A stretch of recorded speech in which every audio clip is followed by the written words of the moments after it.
The glittering dining room of the Gilded Spoon fell silent. Marcus Thorne, a man who measured his worth in billions, pointed a trembling, furious finger. "You," he sneered at Damien, his waitress. "You have the audacity to talk back to me?" The owner, Julian Henderson, scrambled to his side. "She's fired. Immediately."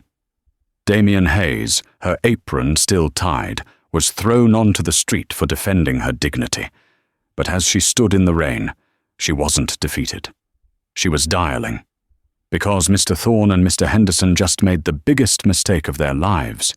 They thought she was just a waitress. They didn't know who was listening. The Gilded Spoon was not a restaurant. It was a performance. Located in a restored 19th century bank building, its soaring marble columns and vaulted ceilings dripped with crystal chandeliers. It was a place where old money and new tech money collided, a hushed sanctuary of clinking silver and whispered deals. To work there, you didn't just need to be a good server. You needed to be invisible, intuitive, and above all, silent. Damien Hayes was the best.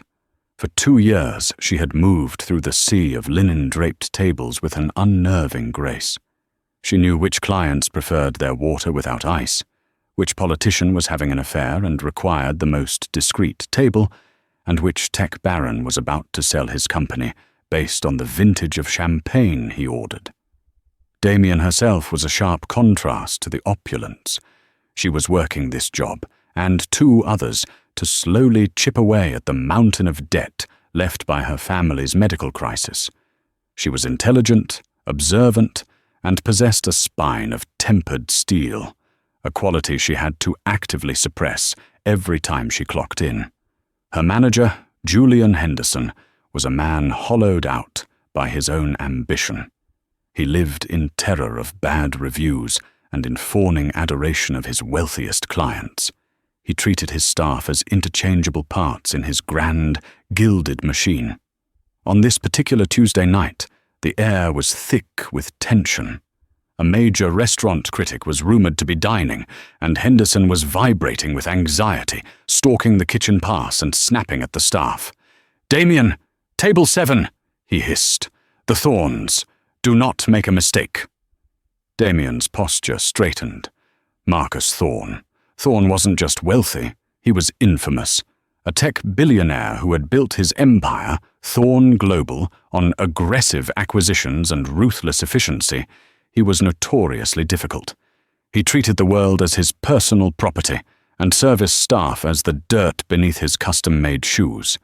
He was seated with 3 other men, all loud, all arrogant, all radiating the kind of power that bends a room to their will. Damien approached, her small notepad in hand. "Good evening, gentlemen. May I get you started with something to—" "Water. Still." "No ice," Thorne snapped, not looking up from his phone. "And tell the chef the last time I was here, the A5 Wagyu was overcooked. If he makes that mistake again, I'll buy this building and turn it into a parking garage." Damien maintained a perfect, neutral expression. "My apologies, sir. I will personally ensure the chef is aware of your preference." "A5. Wagyu, medium rare?" Thorne finally looked up, his eyes cold. "Don't tell me my preference, just don't let him ruin it." The dinner was a minefield. Thorne complained about the lighting. "It's like a morgue in here." He complained about the wine. "Did you decant this in a bathtub?" He snapped his fingers to get Damien's attention, a sound that made her jaw tighten every time. The true incident, however, began with a whisper. Ben, a new trainee who was shadowing Damien, was clearing the adjacent table. He was young, nervous, and still finding his footing. As he passed Thorne's table, his tray tipped slightly. He recovered it instantly. Not a single drop was spilled, not a single plate rattled. It was a non-event. But Marcus Thorne saw it. "You clumsy oaf," Thorne said, his voice slicing through the restaurant's quiet hum. Ben froze, his face draining of color. My My apologies, sir. It won't— Are you stupid or just untrained? Thorne barked. People pay thousands of dollars to eat here, and this idiot almost dropped a rack of dirty plates on my guest. Henderson was across the room in a flash, his face a mask of practiced horror. Mr. Thorne, I am so sorry. Ben, go to the back. Go! Ben looked like he was about to cry as he fled to the kitchen. Thorne leaned back, satisfied. It's impossible to find good help. It's like they pulled these people off the street. He gestured dismissively at the staff. Peasants serving kings. A cold, sharp silence settled over the nearby tables. Damien, who had been standing by the service station, felt something in her snap. It wasn't just the insult to Ben. It was the casual cruelty, the absolute certainty that his wealth made him a better human being. She walked calmly to the table. Henderson, seeing her approach, looked panicked. Damien, what are you— Mr. Thorne, Damien said, her voice quiet, but carrying the weight of absolute conviction. He looked up, annoyed. What? Did you forget the water again? Sir, she continued, Ben is a new trainee, and he is a hard worker. He made no mistake. He stumbled, as anyone might. Your public berating of him was not only unnecessary, it was cruel. The entire dining room was now staring. Thorne's guests looked shocked. Henderson looked like he was having a heart attack. Marcus Thorne slowly placed his fork down. He stared at Damien as if she were a particularly fascinating and disgusting insect. What? He whispered. Did you just say to me? I said, Damien repeated, her voice steady, that you were cruel. This is a place of business, not your personal court. You do not get to humiliate our staff. We are people, not good help, for you to abuse. The silence in the restaurant was so profound, you could hear the ice melting in the water glasses. Thorne's face, pale with shock, slowly turned a deep, mottled red. He pushed his chair back, the legs screeching on the marble floor. You, he seethed, pointing a finger at her. You are finished, Henderson. Julian Henderson rushed forward, wringing his hands, his face slick with sweat. Mr. Thorne, please. She is new. She's nothing, Thorne roared. I spend more on my car payments than this entire restaurant makes in a night. And this waitress has the audacity to talk back to me. To me? He turned his fury on Henderson. You will fire her. Right now, in front of me. Or I will make it my personal mission to ensure that by this time next year, you are managing a fast food joint in the suburbs. Am I clear? Julian Henderson was a man caught between a rock and a hard place. The rock was Marcus Thorne, a man whose casual threats could dismantle a life's work. The hard place was his entire staff, all of whom were now frozen, watching him. He chose the rock. Damien, Henderson said, his voice a pathetic attempt at authority. Take off your apron. You're done. Damien didn't flinch. She simply looked at him. You're firing me for asking a customer to treat our staff with basic human decency? I am firing you, Henderson snapped, his panic turning to misplaced anger at her, for insubordination, for disrespecting a valued guest, for costing me my reputation. Your reputation, Thorne scoffed, sipping his water. Do it, or I'll have you both thrown out. Damien, now! Henderson shrieked. Slowly, deliberately, Damien reached behind her back and untied the crisp black apron. She folded it neatly and placed it on the service station. She looked at Ben, who was peering with wide, terrified eyes from the kitchen doorway. She gave him a short, sharp nod, one he didn't understand. Then she looked back at Marcus Thorne. You are a small, hollow man, Mr. Thorne, she said, her voice no longer that of a waitress, but of an equal. And you, Julian, are a coward. She turned and walked, not to the staff exit, but straight through the main dining room. Her back was straight. Her footsteps were silent on the thick carpet. She didn't look at the shocked faces of the diners. She pushed through the heavy brass-handled doors and stepped out into the cold, rainy November night. The moment the doors closed, the sound of the restaurant vanished. Damien was left standing on the wet pavement, the smells of roasted garlic and old money replaced by damp concrete and car exhaust. She stood there for a full minute, letting the rain soak the shoulders of her white uniform shirt. A bus hissed to a stop at the corner. She pulled her phone from her pocket, her fingers moving quickly. She didn't call her mum. She didn't text her friends. She dialed a number she knew by heart. The phone rang twice. "Camilla Hayes," a sharp, professional voice answered. "Cammy," Damien said, her voice tight. "It's me." "Damien, what's wrong? You sound—" "I was fired," Damien said, stepping onto the bus and sliding into a plastic seat. "What? From the Gilded Spoon? Why? Did Henderson—" "No," Damien interrupted, watching the opulent restaurant slide away through the rain-streaked window. "It was him. It was Marcus Thorne." There was a dead silence on the other end of the line. When her sister spoke again, her voice had changed. The sisterly concern was gone, replaced by the chilling precision of a predator that had just caught its scent. "Tell me everything," Camilla said. "Tell me word for word." Damien recounted the entire event, the snap of his fingers, the humiliation of Ben, the exact phrase, "peasants serving kings." "He had Henderson fire me on the spot," Damien concluded, "in the middle of the dining room, for talking back." "Good," Camilla said. The word was cold steel.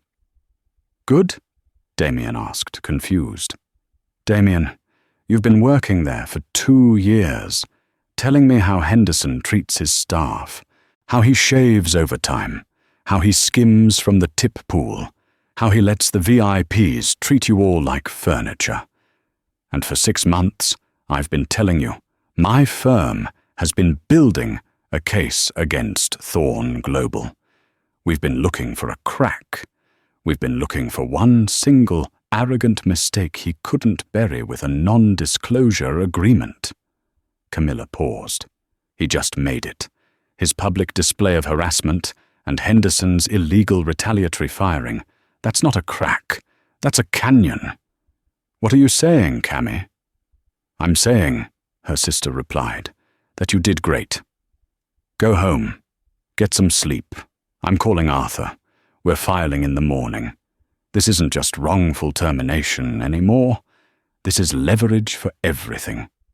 The offices of Sterling, Price and Kent LLP were the antithesis of the Gilded Spoon. Where the restaurant was all new money flash and gaudy crystal, the law firm was old money power. The walls were panelled in dark, century-old mahogany. The air smelled of leather, old books, and quiet, expensive victory. The firm's nameplate, visible on the 40th floor lobby, was a simple, engraved brass plaque. This was a place that didn't need to advertise. It was where corporations came to die or to be saved. At 9 a.m., Damien Hayes walked in, not as a waitress, but as a client. She was dressed in a simple, sharp black suit that her sister had couriered to her apartment an hour earlier. She was shown into a vast corner office overlooking the entire city. Camilla was there, already nursing a coffee, a stack of files on her desk. With her was a man in his late 60s, with piercing blue eyes and a perfectly tailored suit. This was Arthur Sterling, the firm's senior partner. A legal legend, he was the Sterling in the firm's name. "Miss Hayes," Arthur said, rising to shake her hand. His grip was firm. "Your sister has told me a great deal about your composure. After last night, I see she undersold it. Please sit." Damien sat, feeling the tension of the last 12 hours coiled in her stomach. "Let's not waste time," Arthur said, getting straight to the point. Camilla, brief us. Camilla stood and turned to a large whiteboard, her demeanor all business. We have 2 primary targets, Julian Henderson, Henderson Hospitality, and Marcus Thorne, Thorne Global. We will treat them as 2 separate fronts in the same war. She wrote Henderson on the board. First, the low-hanging fruit, Damien's firing. It's a textbook case of wrongful termination and retaliation. She was fired for defending a co-worker from verbal abuse, a protected activity. That's simple. We'll ask for a year's salary and damages. He'll try to fight it. He'll lose. She tapped the board. But that's not the real play. Damien, you mentioned Ben, and you mentioned the tips. Henderson's been skimming for years, Damien confirmed. He pools all electronic tips, then redistributes them. But the house always takes a 30% administrative fee, which is illegal. And cash tips left on tables? He demands they be turned in and reallocated. We've all known it, but no one could afford to get fired for questioning it. Excellent, Camilla smiled. I spoke to Ben last night after you called. He's terrified, but he's angry. He's ready to be the lead plaintiff. So we are not just filing for Damien. We are filing a class action lawsuit on behalf of the entire past and present staff of the Gilded Spoon for systematic wage theft. Damien's eyes widened. That's millions. It is, Arthur Sterling confirmed, steepling his fingers. Mr. Henderson's obsession with one billionaire has just jeopardized his entire business. He's a small fish. We'll bankrupt him by lunch. Camilla then wrote Thorne on the board and circled it. Now, she said, the dragon.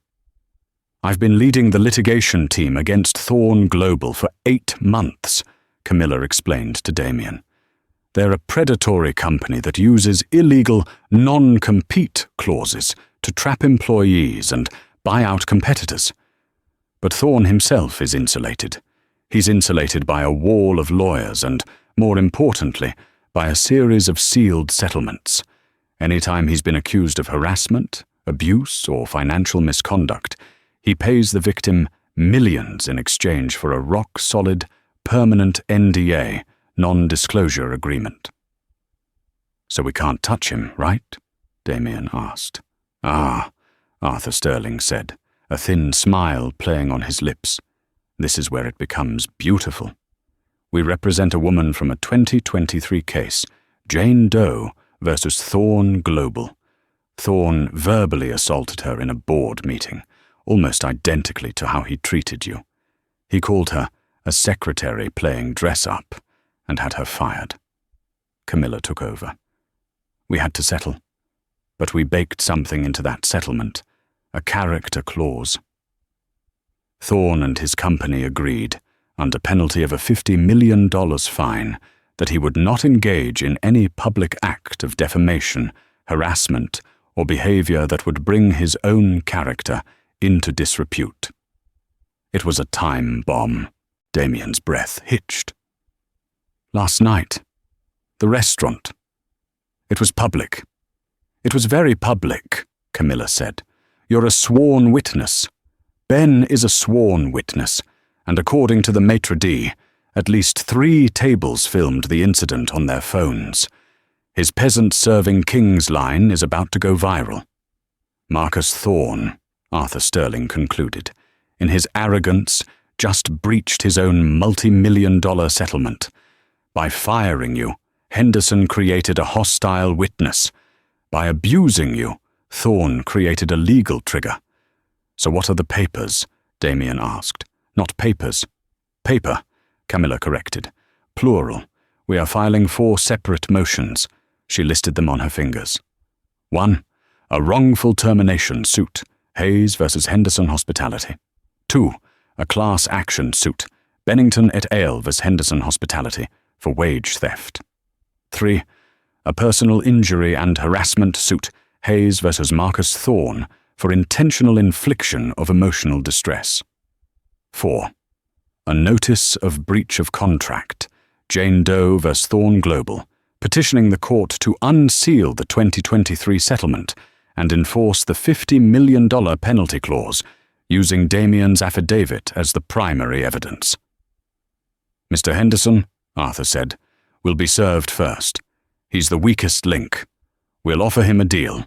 Testify against Thorne, turn over his security footage, and we'll be lenient in the class action. He'll betray Thorne in a heartbeat to save himself." "Go get him, Cammy," Damien said.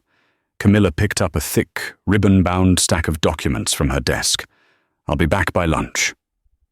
The lunch rush at the Gilded Spoon was in full swing. Julian Henderson was in a foul mood. The previous night's incident had rattled him. He had spent the morning fielding calls from 2 diners who were appalled at the scene. He'd lost Damien, his best waitress, and the rest of the staff was treating him with a silent, icy contempt. But when he saw a new reservation for Mr. Arthur Sterling pop up, his mood lifted. Sterling, Price, and Kent. That was the big leagues. If he could impress that firm, the Thorne incident would be forgotten. He was therefore surprised when, at 12:30 p.m., a woman who was clearly not Arthur Sterling walked in. She was tall, in her early 30s, and wore a navy blue suit that was so perfectly tailored it probably cost more than his car. She radiated an intimidating, expensive silence. "Good afternoon," Henderson said, pasting on his host's smile. "May I help you?" "I'm here to see Julian Henderson," the woman said. Her voice was polite but frigid. "I am Mr. Henderson. Do you have a reservation?" "No," the woman replied.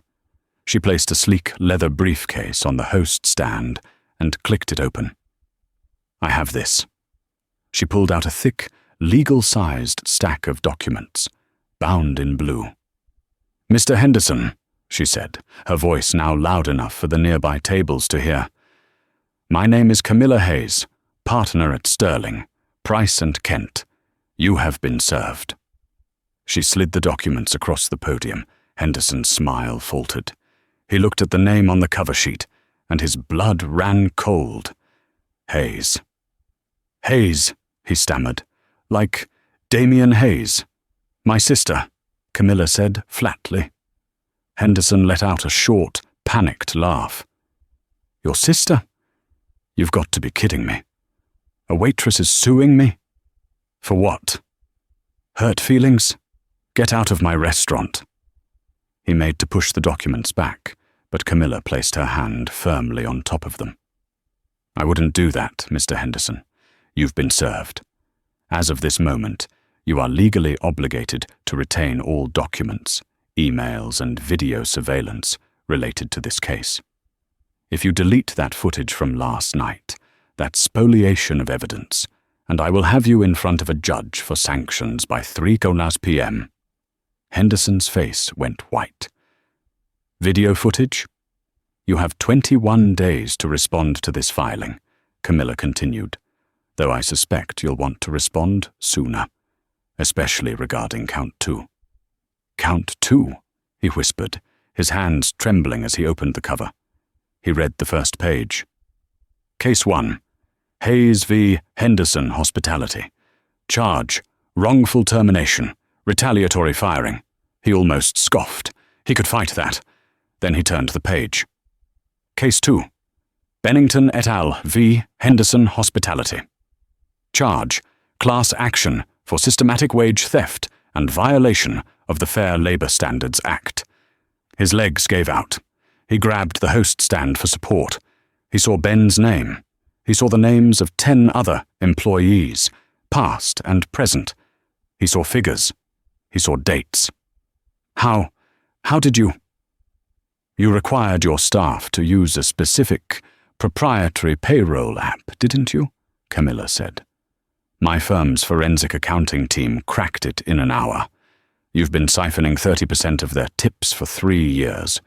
We're petitioning to have your assets frozen, pending discovery." "You can't," he whimpered. This is slander." "It's arithmetic," Camilla said, "and it gets worse. She pointed to the third document in the stack. Case 3, Hayes v. Henderson and Thorne. Charge, conspiracy to enable a hostile work environment and public harassment. You'll notice, Camilla said, you are now a co-defendant with Marcus Thorne. You actively participated in the public humiliation of my sister and your staff. You enabled Mr. Thorne's abusive behavior. You are liable. Henderson was hyperventilating. The entire restaurant was watching. Now, Camilla said, her voice dropping to a conspiratorial whisper, we have a fourth filing, but it's not for you. It's for Mr. Thorne. It's a petition to unseal a prior settlement for $50 million, which he breached last night. Your testimony and your security footage are key to that petition. She leaned in closer. Right now, Mr. Henderson, you are tied to a sinking ship, and Marcus Thorne is the anchor. But I'm offering you a life raft. You can go down with him, or you can cooperate. What? What do you want? Henderson stuttered. I want a certified copy of last night's security footage, unedited in 1 hour. I want a full list of every employee you've underpaid since 2021. And I want a sworn affidavit from you, detailing exactly what Mr. Thorne said and the threats he made to you. And if you do that, Camilla said, we will consider focusing the wage theft suit on your corporation rather than you personally. We might be convinced that you were acting under duress from Mr. Thorne. She slid a business card onto the stack of papers. My office is 3 blocks away. I'll expect you in 1 hour. Camilla Hayes turned, her heels clicking on the marble, and walked out of the Gilded Spoon, leaving Julian Henderson to stare at the ruins of his life. Marcus Thorne was in a meeting at the headquarters of Thorne Global, a sleek, black glass tower that stabbed at the sky. He was in the middle of a hostile takeover of a rival tech firm. He hadn't thought about the Waitress incident in 12 hours. It was, to him, utterly insignificant. That changed when his personal lawyer, a stern man named Gregory Vance, burst into the boardroom, an unprecedented interruption. Marcus, Vance said, his voice grim. We have a problem. I'm busy, Greg. Handle it. You are the problem. You've been served. Vance threw a set of documents on the $100,000 conference table. It wasn't the Waitress's harassment suit. Vance could have buried that. It was the other one, the one from Sterling, Price, and Kent. Notice of breach, Jane Doe v. Thorne Global. Thorne read the document, and his infamous temper flared. This is garbage. That case is sealed. It's from 2023. They can't do this. They can, Vance said, if you breached the character clause. And according to this affidavit from a Ms. Damian Hayes and a supporting statement from a Mr. Julian Henderson. You did. Henderson? That spineless worm. He flipped. He provided them with 4K security footage of you, Marcus, from 3 different angles. And audio, crystal clear audio of you calling your waitress a peasant and threatening the owner. It's catastrophic. So pay them, Thorne roared. Pay the $50 million penalty. Who cares? It's a rounding error. You don't understand, Vance said, rubbing his temples. The $50 million is just the fine. The penalty for breaching the settlement is that the 2023 case is now unsealed. All of it. Thorne's face went slack. The depositions? He whispered. All of them, Vance confirmed. Your financial records, the evidence of you hiding assets, the other harassment claims. The Doe case was the linchpin holding 5 other lawsuits at bay. Sterling, Price, and Kent just pulled the pin. This isn't a lawsuit, Marcus. It's a decapitation.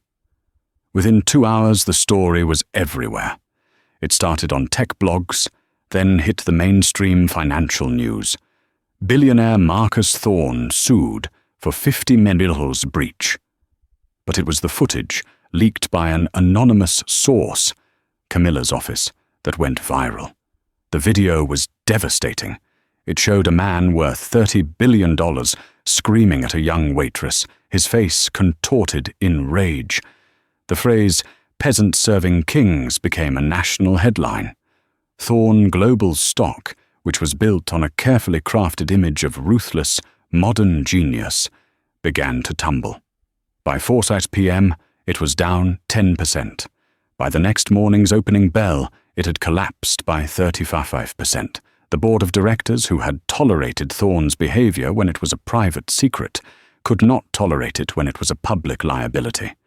They called an emergency meeting. Marcus Thorn, the man who thought he could buy the building, was unceremoniously voted out of his own company. He was forced to resign as CEO, effective immediately, to pursue other interests. His downfall was total, public, and self-inflicted, all because he couldn't stand being talked back to. The day after the lawsuits were filed and the video was leaked was not a day. It was a detonation. For Marcus Thorn, the morning began with his personal stock ticker glowing with a color he despised, red, a deep, hemorrhaging, catastrophic red. He was in his glass-walled penthouse, a fortress 80 floors above the city, but the walls suddenly felt very, very thin. He had his personal chef make his usual kale and turmeric smoothie, but he hurled the glass against the wall before it was half empty. "Get me Vance!" he had screamed into his phone at 7:01 a.m. "I'm already on the line, Marcus," Gregory Vance's voice replied, devoid of its usual placating tone. It was clipped, scared. "It's bad." "Bad? Bad is a bad quarter. This is a PR hiccup. I want a statement. I want us to buy the news network that's running the clip. I want you to sue that waitress into oblivion for leaking it." "We can't," Vance said, his voice flat. "It wasn't her. It was leaked by an anonymous source, which means it's now news. Every major outlet has it, and it's not the clip that's the problem." "Then what is it?" Thorn roared. "It's the breach. Marcus, the character clause from the 2023 Doe case. It's a legal trigger. Sterling, Price, and Kent have successfully petitioned the court for an emergency hearing. They're arguing the breach is so egregious that the entire 2023 settlement is void. Not just the $50 million fine, the seal." Thorn stopped pacing. "The seal," he whispered it. "No. Yes. They want everything unsealed, the depositions, the internal audits, the other 5 settlements we bundled into that one." Thorn Global, the massive tech conglomerate, was built on a foundation of intellectual property, aggressive acquisitions, and, as Thorn well knew, a series of very dark, very deep holes where he had buried his mistakes. The Doe case was the plug that held them all. At 9:30 a.m., the market opened. Thorn Global, TrenGL, nosedived. At 10 hours a.m., the judge ruled in favor of Sterling, Price, and Kent. The Doe case was unsealed. By 10:01 a.m., the financial press had the details. Not just harassment, insider trading, falsified revenue reports, predatory non-competes. It was an avalanche. At 2:00 p.m., the emergency board of directors meeting was convened. Thorn walked in, ready for a fight, ready to threaten and bully his way through, as he always had. But the long obsidian table was silent. The 8 directors didn't look angry. They looked like surgeons ready to amputate. "Marcus," the lead director, a man named Anderson, said, "you've been a titan, a visionary. But this is a self-inflicted wound we cannot staunch." "Don't be dramatic, Anderson," Thorn snapped. "This is a waitress, a bug." "It's not the waitress, Marcus," Anderson said, sliding a single sheet of paper across the table. "It's the evidence. The unsealed Doe documents are now the primary exhibit in 3 separate SEC investigations, all opened in the last hour. The company is under federal scrutiny because you couldn't hold your temper because of a bug." Thorne looked at the paper. It was his resignation. "You're firing me?" he scoffed. "I am this company." "No," Anderson said, his voice cold as steel. "You were. As of this morning, you are a 35% liability. The board has voted. You will sign this, accept the severance package, and walk away. Or you will be removed by security for cause. You will lose your golden parachute.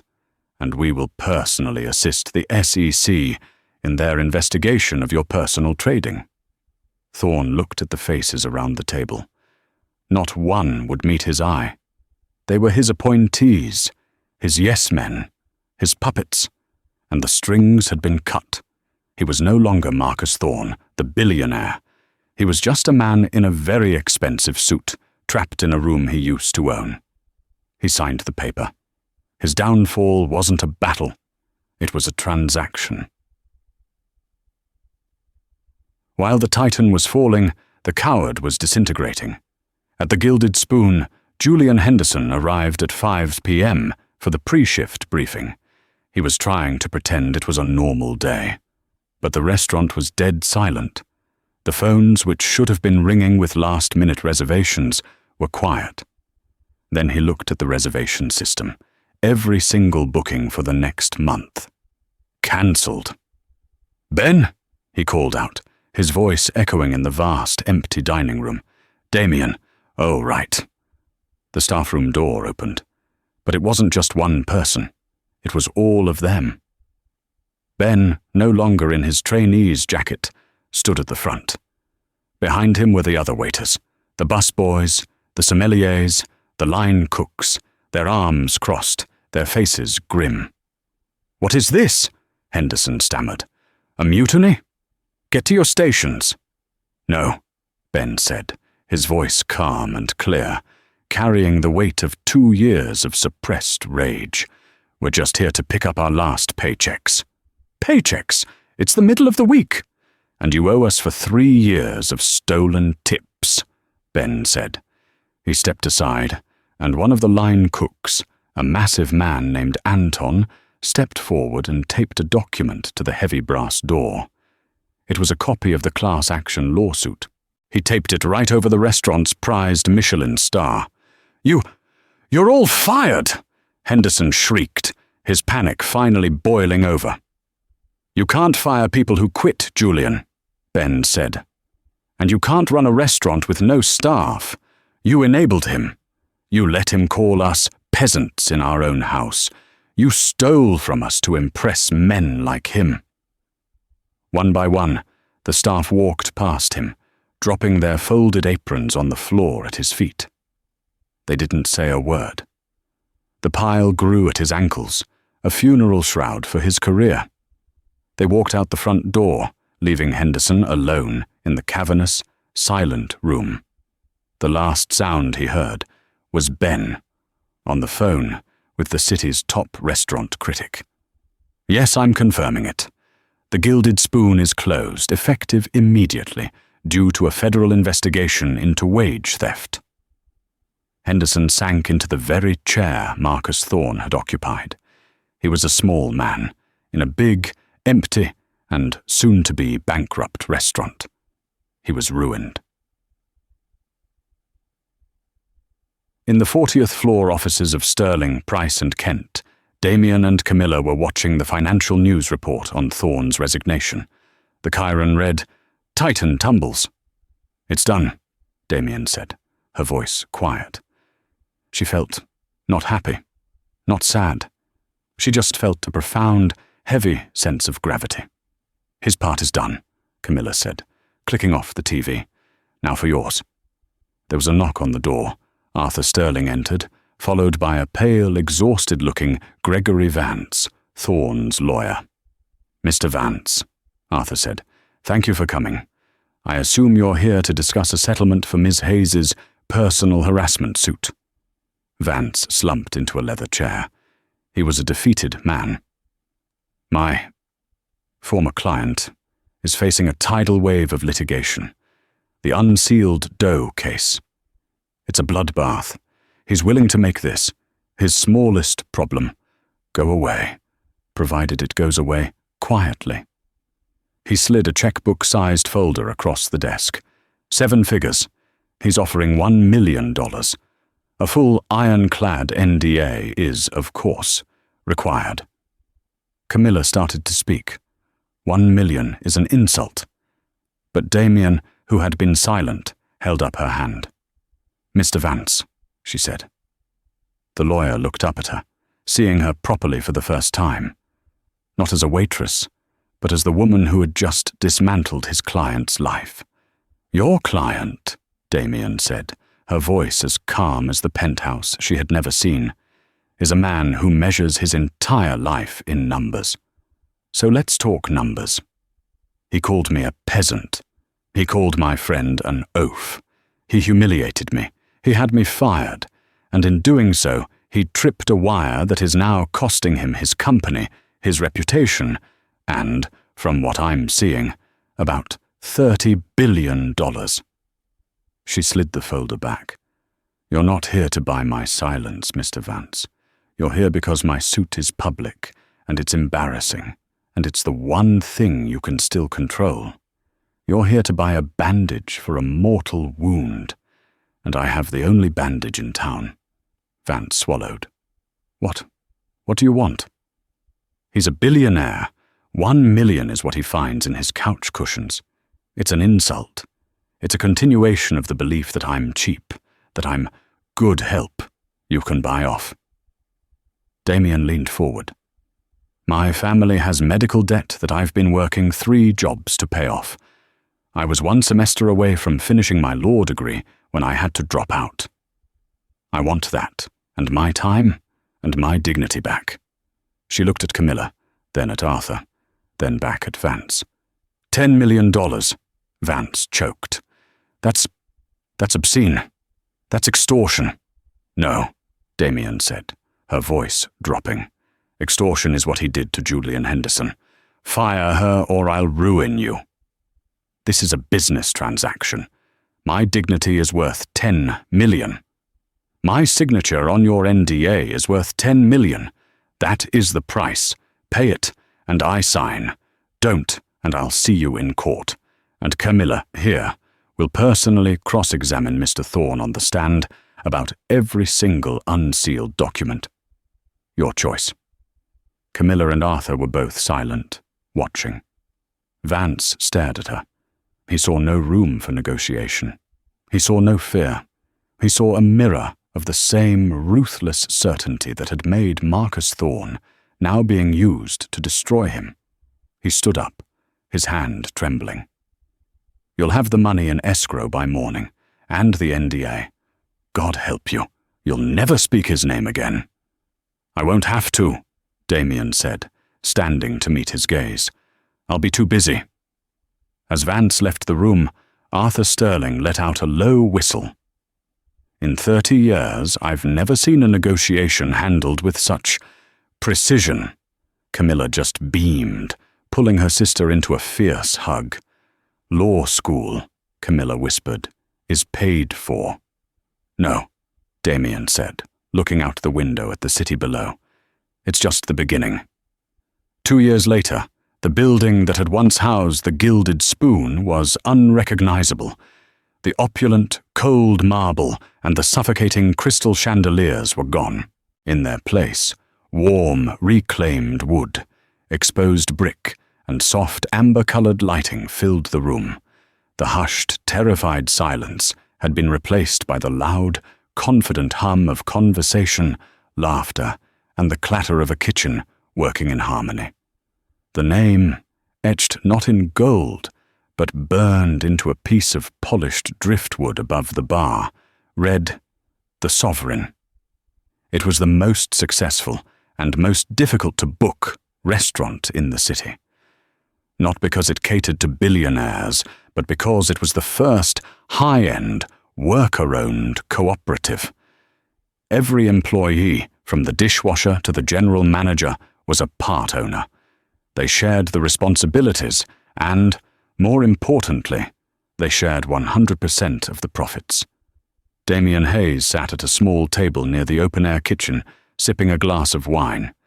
She was here, as she was every Tuesday, but tonight was special. "I still can't believe you're on the menu," Damien said, tapping the thick cardstock. Ben, no longer the terrified, pale trainee, laughed. He wore a simple, clean apron over a button-down shirt, his face filled out, his eyes bright with the lack of fear. "The Hayes filet? It's our top seller. We call it the dish best served bold." "You're a menace," Damien smiled. "I'm a manager," he corrected her. "And you, as of 5 p.m. tomorrow, are officially Damien Hayes, Esquire. You're graduating. After that, I'll have to start charging you for this table." "You wouldn't dare." Damien looked around the room, a deep sense of peace settling over her. After the settlements, she had been faced with a choice. The $10 million NDA from Thorne's lawyers had been a silent, heavy weight. It meant she could never publicly speak about the specifics of his abuse again. But it hadn't prevented her from using the money.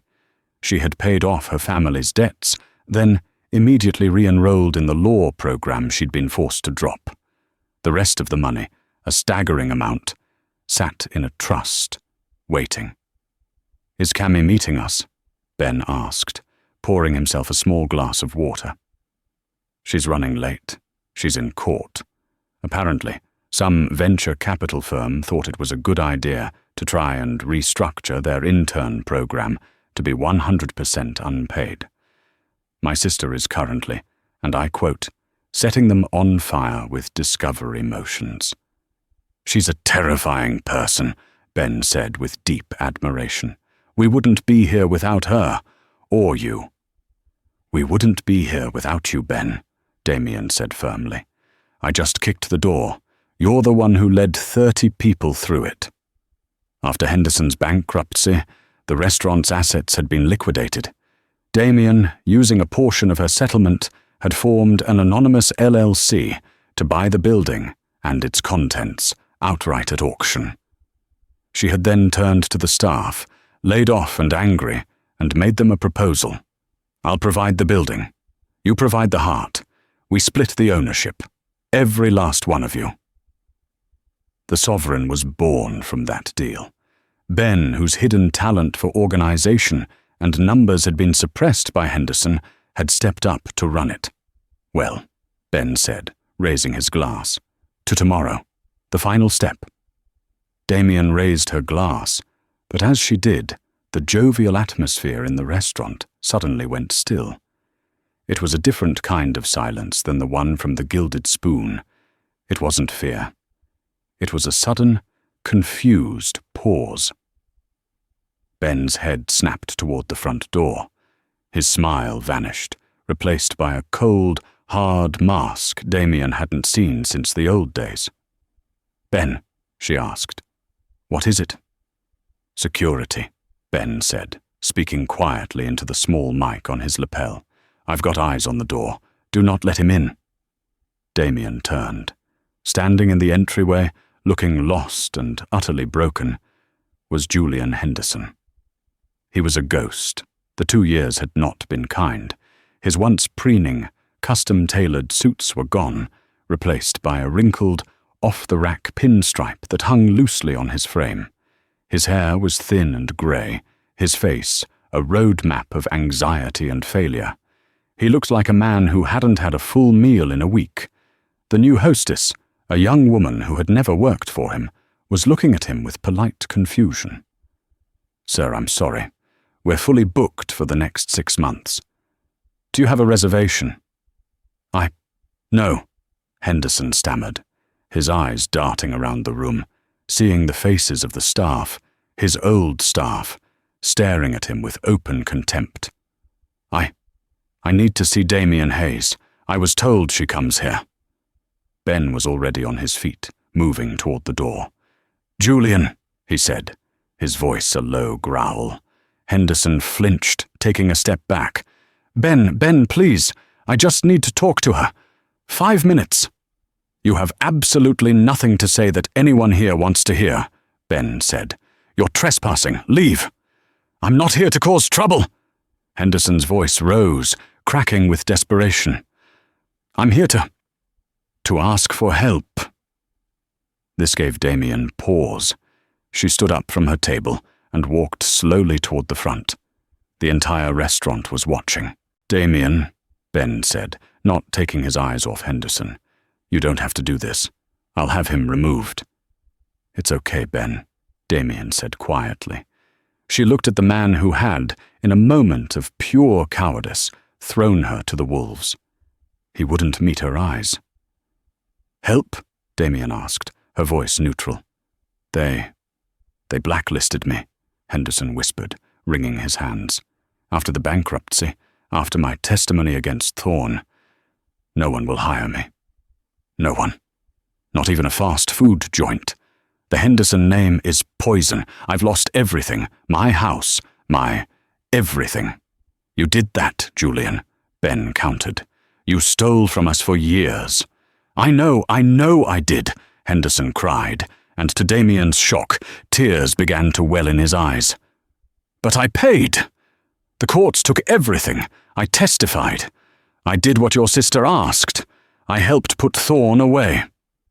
You saved yourself, Damien corrected him, her voice still quiet, but sharp as glass. You were a co-defendant, Julian. You flipped to avoid a prison sentence for wage theft. Let's not rewrite history. But what am I supposed to do? He pleaded, finally looking at her. His eyes were frantic. I'm broke. I have no skills. This is all I know. I heard you were starting some fund for people in the industry, a justice thing. Damien stared at him. The audacity of the man was staggering. He was coming to her, the woman he had fired and humiliated, to ask for a handout from the very justice she was building. He's asking you for money, Ben said, disgusted. Just then, the door opened again. This time it was Camilla, brushing rainwater off her trench coat. She took in the scene in half a second. Damien, Ben, and the trembling form of Julian Henderson. Well, hell, Camilla muttered.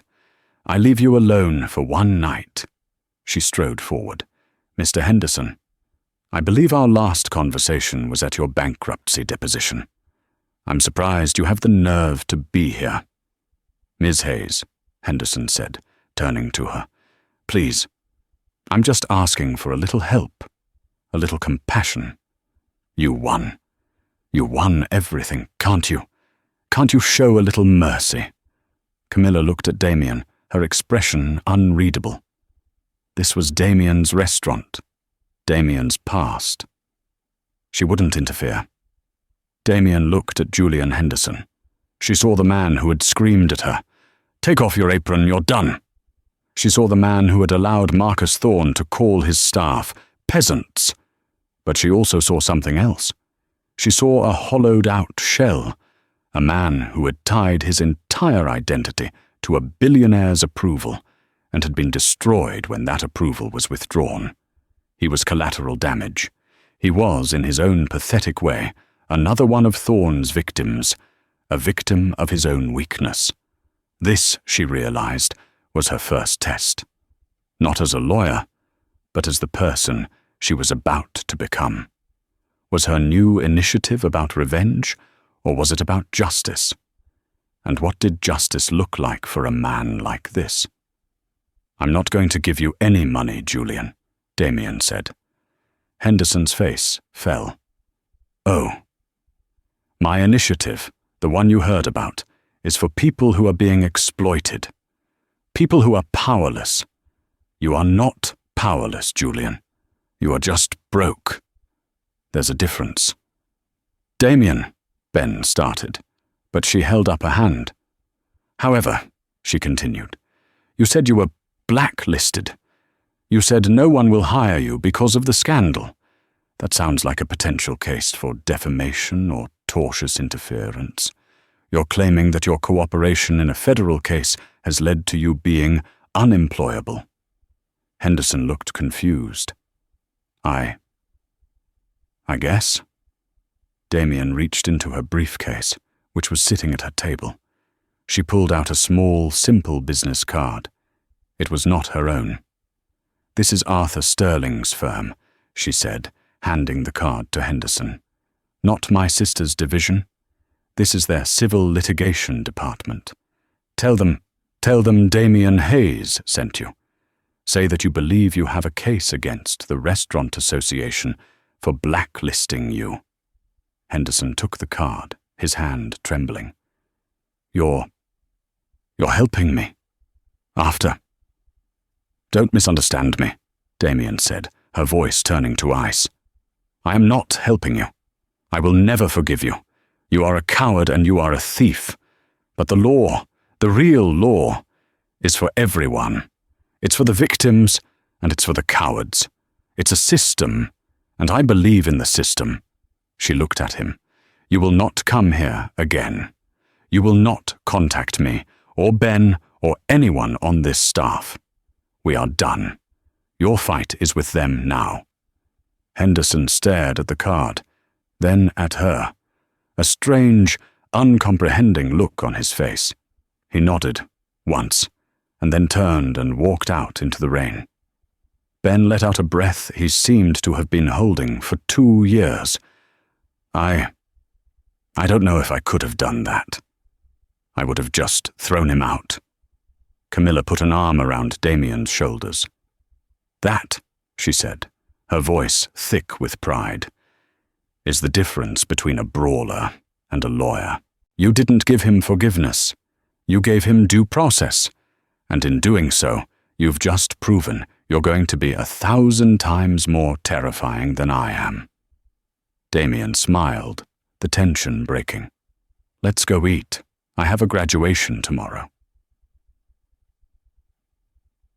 The next day, Damien Hayes stood on the steps of the city courthouse.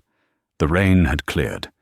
It was a bright, cold November afternoon, almost 3 years to the day since she had been thrown out of the Gilded Spoon. This time she wasn't in a damp uniform. She was in a dark, sharp suit. Behind her, a simple banner read, "The Hayes Justice Initiative for Labor Rights." A podium was set up. News crews, alerted by a press release from Sterling, Price and Kent, had gathered. In the small crowd, she saw Ben and the entire senior staff of the Sovereign, all in their street clothes, all cheering. Camilla and Arthur Sterling stood to her left. A reporter from the city's main paper called out, "Ms. Hayes, you've been famously silent since the Thorne settlement. Why come forward now?" "Because today, my graduation is official," Damien said, approaching the microphones. "And my NDA, while still in effect regarding Mr. Thorne's personal conduct, does not prevent me from using my experience to fuel my new career." "What's your comment on Marcus Thorne?" another reporter shouted.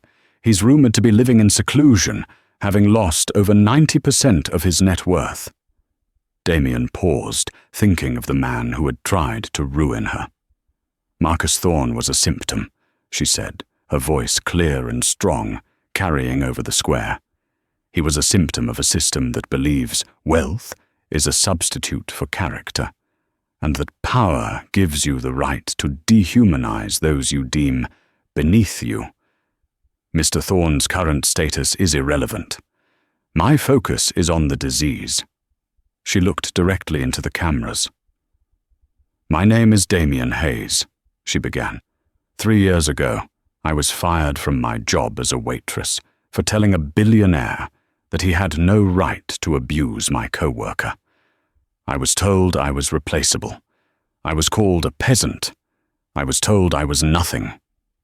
The powerful and the wealthy, she continued, have relied for too long on the belief that we are too tired, too poor, or too scared to fight back. They build their empires on our silence. They count on us not knowing our rights. They count on us being too afraid of the Julian Hendersons of the world to stand up to the Marcus Thornes. Today, that ends.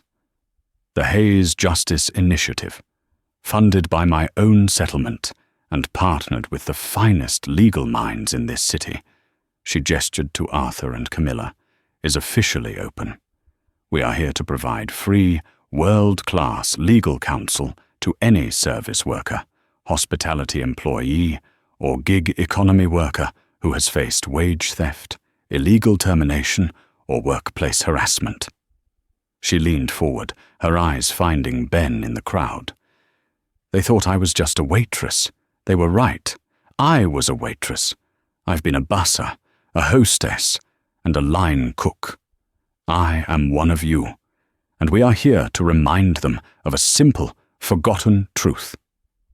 The foundation of this city is not built in the boardrooms. It is built by the hands that serve, the hands that clean, and the hands that cook. We are not the help. We are the sovereign, and we are done being silent." And that's the story of how a single moment of courage brought two powerful men to their knees. Damien proved that your job title doesn't define your worth, and that no one is too small to demand respect. The next time you see someone in the service industry, remember the steel spine it takes to do that job, and the power of standing up for what's right. Did this story of justice inspire you?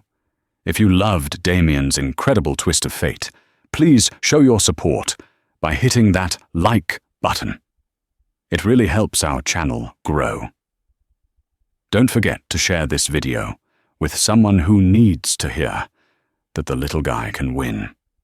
And if you want more stories of dramatic revenge and satisfying justice, make sure you subscribe to our channel and ring that notification bell. We have new stories coming every week, and you won't want to miss what happens next.